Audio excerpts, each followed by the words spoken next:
1-2, got the city in a trance. Every guest on the couch got a story, got a chance. Talk beats, we talk dreams, we talk late nights. Culture in the mix, keep it real, keep it tight. From the underground up to the main stage, every episode another chapter, another page. Trap house beat, keep it up tempo. We vibe in love on the Dan Levely show. Music, stories, culture, let it flow. Turn the speakers up, let the whole world know. Yeah, trap house beat, keep it up tempo. We vibe in love on the Dan Levely show. Music, stories, culture, let it flow. Turn the speakers up, let the whole world know. Yeah, spotlights flashing, the crowd's reaction. Energy electric, every word's a caption. Artists spilling secrets, legends in the chat. Laughs and confessions, real talk in the air. We breaking boundaries, never playing it safe. From the heart of the city to the digital wave. Every sound, every voice, every beat we play. It's a movement, a moment, every single day, yeah. Trap house beat, keep it up tempo. We vibe in love on the Dan Levely show. Music, stories, culture, let it flow. Turn the speakers up, let the whole world know. Girl, the honor to God had us fall. Take it Lord, keep it love, the Dan Levely show. Trap house plays, rubber in with no go. See much time, keep biting on fall.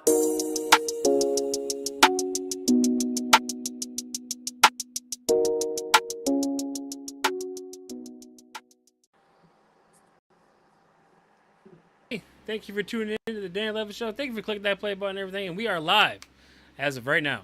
Thank you for watching, everybody. Remember, like, share, subscribe, tell a friend, all that good stuff. And today we have a very special guest. I've been following this guy on social media forever, and I'm pretty sure you are too, because everyone is. He's from this. I found him on the Cypher Society, and he is a musician out of Metro Detroit. Everyone, please welcome Johnny Jermani to the show. Hey, what up? What's up, bro? What's going on? Yeah, go ahead and introduce yourself to the people out there real quick. I'm Johnny Jermani. I'm a rapper slash content creator slash comedian slash business owner slash entrepreneur slash whatever the fuck you want to say from Metro Detroit. That is Macomb County, area, Michigan. Yeah, I mean, I've been just doing what I gotta do, man. I'm getting million views after million views after million views, and all my social media has been blowing up. So you could kind of say, like I'm almost an influencer or whatever. Right, exactly. You could actually say that, because I Yeah. think once you hit that 100K mark, you're right there. You're Right. close. Right. But yeah, so your music. I've been listening to music all week. You're blowing up your Spotify, all at work and everything too. Yeah. So at what age did you start getting involved with hip hop? Well, since I was young, I always wrote raps or whatever. I remember how heavily 8 Mile affected everybody in the Detroit area, wanted to be a rapper. So I remember going to school, and I was in third grade, and this kid tried to rap battle me in the line, waiting to go in school. So the next day I came back and I wrote a rap against him and I smoked him. You know what I'm saying? That was the first time I ever did it. But that was so third grade. I was I don't know, 7 or 8 years old. Oh wow! So yeah, you from the get, you're just like, this is what I want to do. Was there Yeah. any other goals or dreams aspirations that you wanted to become other than hip hop? I mean, as a kid, I wanted to be a wrestler kind of too. You know what I'm saying? When I was young, Okay. I don't think that no more, nor do I watch wrestling. But as a kid, I was super into it. And I think more so just because my cousin was into it. And, he passed away. That was my hero. You know what I'm saying? My cousin was 4 years older than me. So, that's a big deal when you're a kid. Right. For him to be 16 and me 12, he was way older, Mm-hmm. But he liked it. So, yeah, I like that too, but nah, just be a rapper. And then now, though, since they got me in movies and stuff like that, I'm like, man, I could probably be an actor too. You know what I'm saying? Right, yeah, because you were on Jerry Springer. Yeah, yeah. Is I that guess correct? you could call that the beginning of my acting career, Okay, because because despite what people may believe, that stuff isn't really 100% like just, oh, you go out there and whatever happens happens. No, they kind of run game on you on like what you should say and stuff like that, because if it would have been up to me, I was gonna have it run a whole different way. I was gonna be like, yeah, Jerry, I fucked your bitch, you know what I'm saying? But they wouldn't let me do that, and I'm like, what do you mean I can't just say what I want? They were like, no. So I had to kind of act right there. Right, right. It was on Fox TV, like local cable TV, so I could see Right. them be like, oh, you can't, yeah, you can't tell Jerry you fucked this bitch, Right. but that would be hilarious. But yeah, I used to watch Jerry Springer way back in the day when I was like a teenager, but still in high school. And it's been going on Dude, forever. when that shit aired, right? When I went on Jerry Springer and that shit aired, everybody blew me up. Like that, I had to really silence all of my social media because it was just like literally, it was a sound like this. It was fucking crazy. That's when you have to take your number off your Facebook page. Well, it wasn't even my number. It was like my Facebook, Instagram, Oh everything was wow. just blowing up. Yeah, yeah, I can see that too. And just or people are pretty much like excited for you though too. Like this is like pretty much the start of your acting career. Now, Yeah, have you been in any other like movies, shows? How's your yeah. acting career So, so far since then? I've been in 3 movies since then. Okay. And these are all kind of actually just recently. The last 3 years, I've done one movie every year. And that's all thanks to Matt Santia and Melinda Bryce. Mhm. So, Matt Santia, I kind of just ran into him. And it was a blessing that I did. It was once I first got sober, I ran into him. And he's like, dude, I direct. Like, here's a show I did. Here's a movie I did. All this stuff. I'm like, what? And I showed him my song, my first song from getting sober. And I showed it to him, and I was like, I got an idea for the music video, and I told him about the Clockwork Orange thing, and like how Mhm. I'm gonna be like stabbed in my back and stuff. And once I told him that, he was like, okay, and he came and he did the video. After that, they were like, dude, Johnny can really act. Like I kind of took control on set and was like, okay, we got this, blah, blah, blah. You know what I'm saying? They were like, oh, okay, he's actually can act. And I had no experience besides the Jerry Springer show. Right. So after that, once a year, they were like, boom, got me in this movie. So the first movie I was in is called Gutta Detroit, and that's on Tubi right now. You can find it. Okay, it's on Okay. Tubi and some other sites, but type in Gutta, Gutta, and Detroit. The second movie is called Delirium. Okay, and I think that's just about to be released because it takes about a year to edit these things. Mhm. So Delirium is the second one, and the third one I just did this one. It's called 1300 Beaubien Street. Okay. Yep. So those are the 3 movies. I was almost on Catfish. Oh, really? Yeah, it was so crazy. Do you know who V Nasty is, the rapper? Yes. Yes. So V Nasty, I did a song with I Swear Vezo, and he retweeted our song, and Uh-huh. through that, V Nasty hit me up and was like, if you send me $500 today and today only, I'll do a song with you. And I was like, okay, bet. And I sent her the money. She blocked me on everything. So I hit up Catfish. Make a long story short, it was really her though. It was her verified account on Twitter. She Oh blocked me wow. on Twitter. But I still hit up Catfish. I was like, I know this isn't typically what you guys usually do, but couldn't you guys go through like something like this? You know what I'm saying? And they were like, yeah, absolutely. And they flew a therapist from LA out to here. And this is before Uber and stuff. Like they had some just random person pick me up and bring me to the airport. And like because the Mhm. hotel was right by the airport where the therapist flew in, and they checked to see if I was mentally stable enough to be around Neve and Max. And then for whatever reason, they decided to not go with the idea of the show. But yeah, I Oh was wow. this close. It's like Jerry Springer, then Catfish. I'm like, damn. Like, I know. I was hoping, man.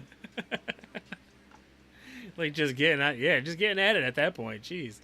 But Yeah. so, so the Cypher Society. This is where I've pretty much found your music and found out who you were. Okay. I've had numerous members of the Cypher Society on from Gross. Junior the Demiguy was on here. John Connor, I've had him on too. Mm-hmm. Drew Verde, Yeah. he's been on. He was just on a couple weeks ago. So Yeah. what I like about the Cypher Society is that you have a bunch of independent artists all getting together and making a name for themselves. and it's Right.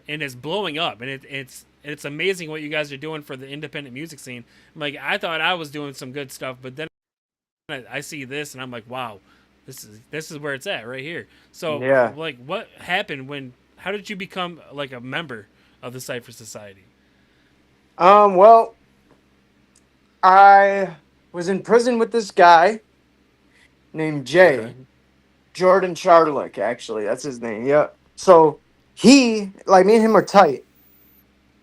We were so tight to the point, like when I was real sick and stuff, he came and seen me, and like I was in the hospital, he came and see me. So I actually got really cool with that dude. Well, when he seen me do this music video that was super high quality, thanks to Matt Santia, the guy I told you about, he was like, "Yo, you're Mm-hmm. rapping. You should check these guys out. They're from, around where he's from, which was like Oakland County area, and I'm from Macomb. So I didn't even look at none of their videos or know who they were or nothing. I was just like, okay. And I messaged the Cypher Society, and I was like, can I, what I'm saying, can I come and be a part of what you guys going on? Now, they had 23 ciphers before I came. I came in chapter 24. They only had 10,000 Okay. followers when I came. And I got on that first one. I seen what's going on. I was like, okay, I didn't know that they did it like often or whatever. I didn't know they had 23 before this or anything. And I was just like, okay. And I showed up, and that was the hypest cipher ever. I got everybody super hype, and they'll all tell you this too. And then I never missed one cipher till this day. I've never missed one since I came. Right. Right. Like, you could tell, like, even in the videos, like in one of the videos you're hanging, I think it was like a 2 or a 0 or something, and you're like right in the middle of it, just hanging up there, and you can see the energy from you. Like, you're in the back, you're in the very back of the row, Right. and you can see you. Like, you're the attention grabber in that video. Yeah. And it's just like, I was like, who is this guy? And that's when I started typing out, okay. And then I started watching your videos and, yeah, seeing your music. And phenomenal, by the way, phenomenal. A lot of diss tracks though. Yeah. Is that like a kind of your own genre there, right there? You're kind of creating like your own diss track genre. So, yeah, all the diss tracks Okay. of today, like this is my music now, are all people poked at me first, and I just responded. I'm not one to shy away from that stuff. You know what I'm saying? I feel like Mm-hmm. that's like the heart of hip hop, and that's where I find like the gold in what I do.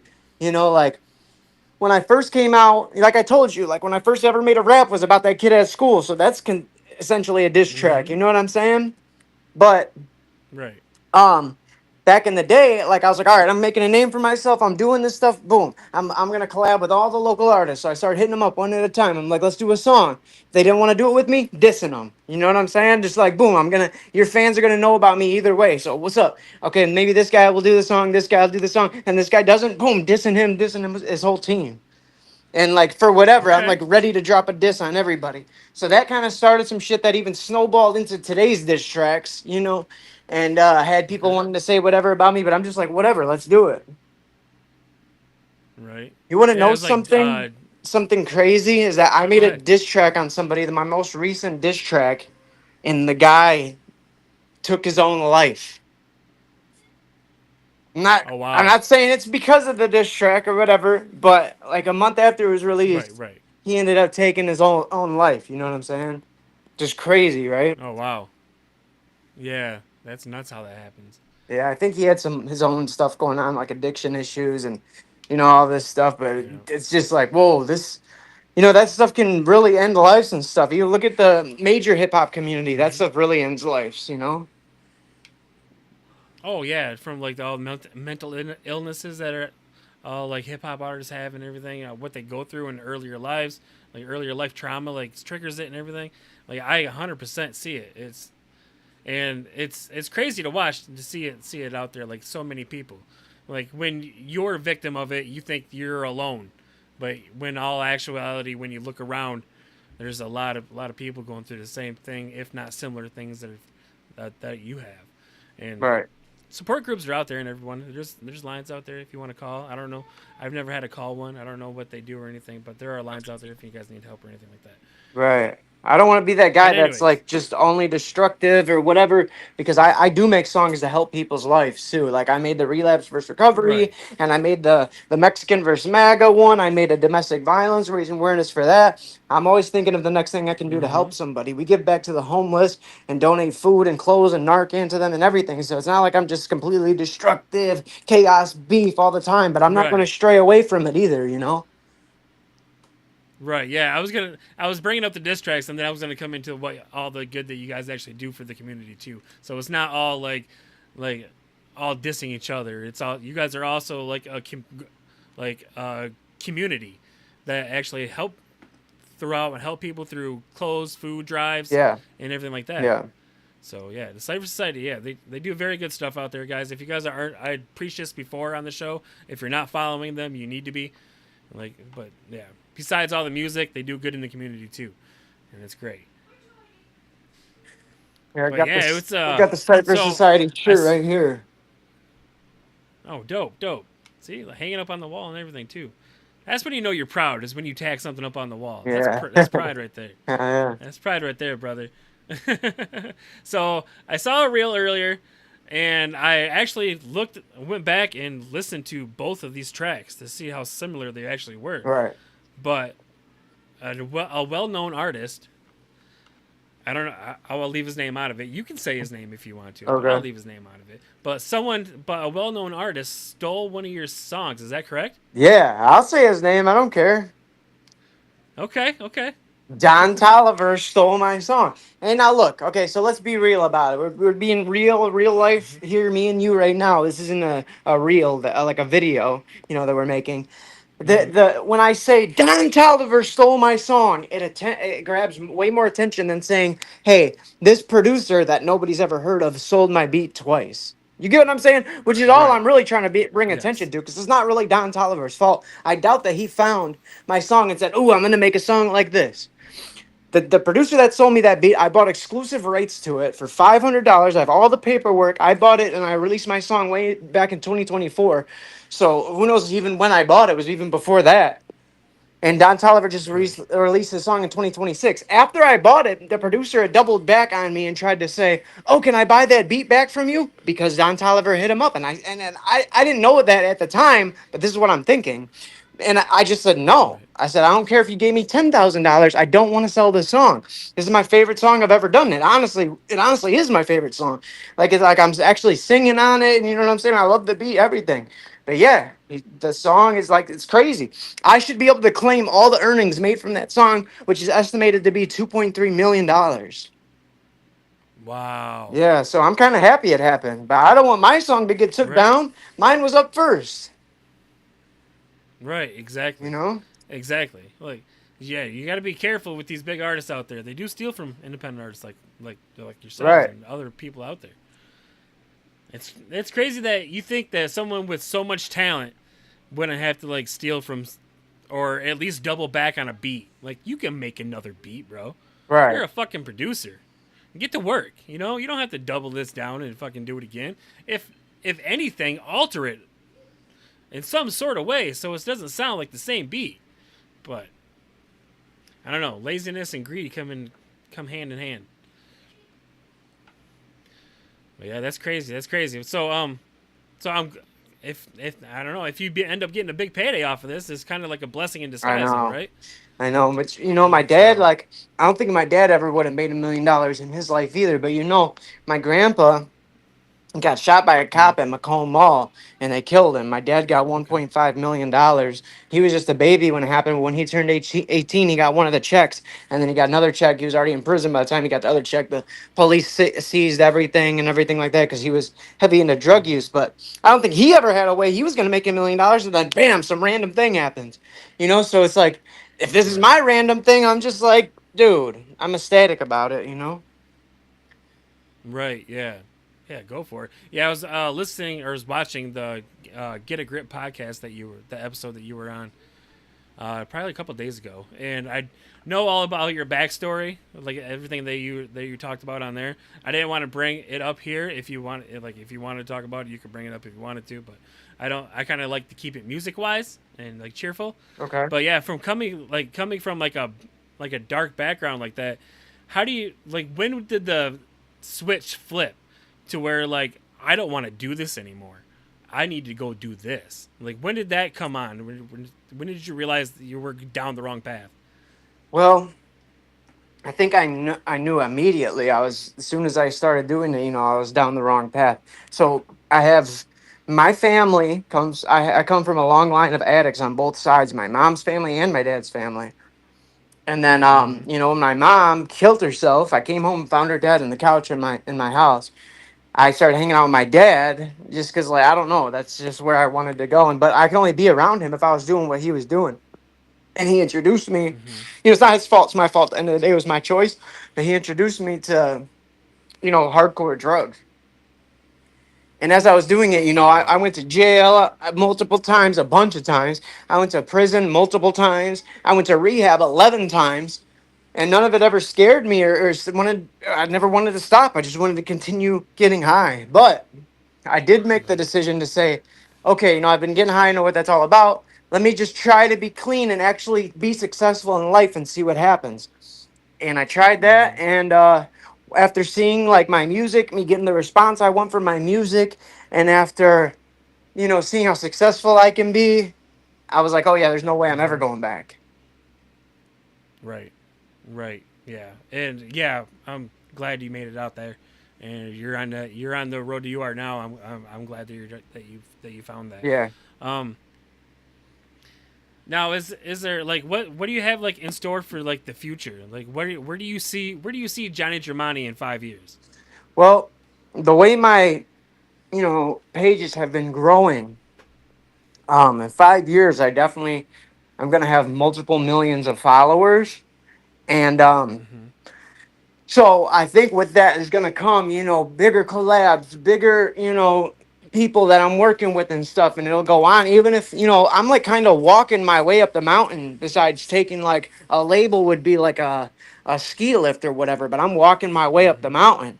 And even if I have to go step by step, I'm still headed up there. So 5 years from now, I only think it's gonna double and triple. Everything in my life has been increasing, and just last year I started making money from my music for the first time ever, and that's been really Mm-hmm. helpful. And it's not just like this is like something significant, not just a couple dollars here and there, like something that actually helps my life. Like I'm standing in my own place right now. I got my nice truck outside, stuff like that. So I don't know exactly where, but I believe I will still be a powerhouse of content, and I think I'll just be making more and more money from it as time goes on. Hopefully, collabing with some big artists.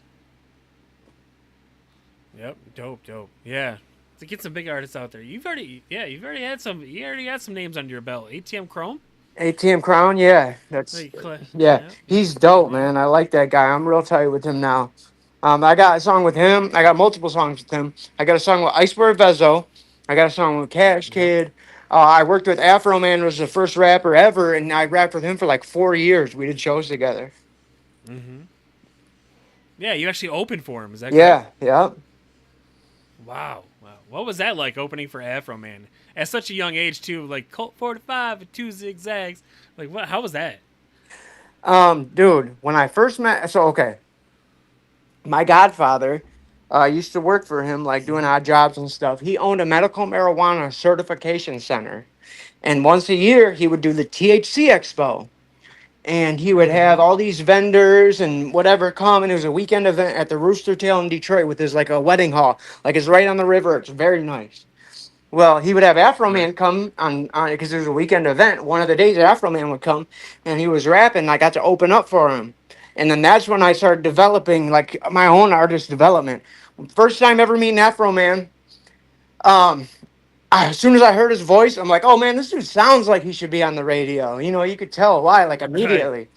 And we had our own Yep. school bus that we spray painted the school name off the side, and people were smoking on it, called it the Magic Vapor Bus. Like it was a huge, crazy event. And yeah, his Nice. name's Joe or John Foreman and stuff. I'm actually, dude, Afro Man was one of the coolest people I ever could have met because my mom, as a kid, that was like one of the first raps I heard. She had Afro Man tape in her car. And when she'd go in the gas station, I would Uh, take it out and hurry up and try to play it and listen to it before she got back because she didn't want me hearing it.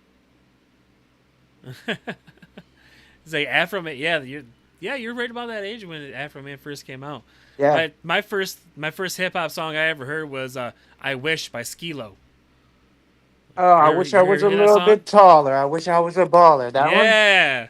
Yeah. Yep. That was the first hip hop song I ever listened to. Yeah. Turn me on right there. Yep. Yep. Shout out to Skilo though. Like I am reaching out to him. I'm trying to get him on the show too. Yeah, that'd be cool. Yeah, that'd be dope as hell. That'd be dope as hell. But yeah, I don't want to hold you up for any more time. I know you're busy as hell, and you got a Yeah. lot of shit to do today. Is there any shout outs or anything you want to promote? Now's the time to do it, bro. Shout out to the Cypher Society. We got bigger things coming. We're gonna keep on doing ciphers. Go follow the Cypher Society. Shout out to Junior the Demigod because he's been producing all of my stuff lately. You know, he's like been making beats and getting really good at making beats. Shout out to ATM Crown, Chicken Man Cap, Dan Ban, Beard Music, and all my homeboys out there, man. I can't think of everybody right now. Ozzy, OZ, Nick, everybody, dude. So yeah, that's about it. Awesome, awesome. I do want to thank you for taking time out of your day to chop it up with me, sir. If you ever want to come back, just hit me up and we'll make something happen, okay? Okay, yeah, we'll I definitely do appreciate another you. one. All right, sounds good. All right, Sounds man. good for sure. But next week, everyone, we do have comedian. There we go. Comedian Dustin Cole coming on. He is now touring with Tom Arnold. So we're gonna get that story and how that came about. So look out for next week. We do have comedian Dustin Cole. And with that being said, I love you guys. I do. I really do. Thank you for watching. Thank you for clicking the play button. Just like, share, subscribe, tell a friend to tell a friend. Scan the QR code. I always get it wrong. I'm still pointing the wrong direction. Scan the QR code and donate to your show. Give us $1. That'll help. Anything will help. Anyways, I love you guys.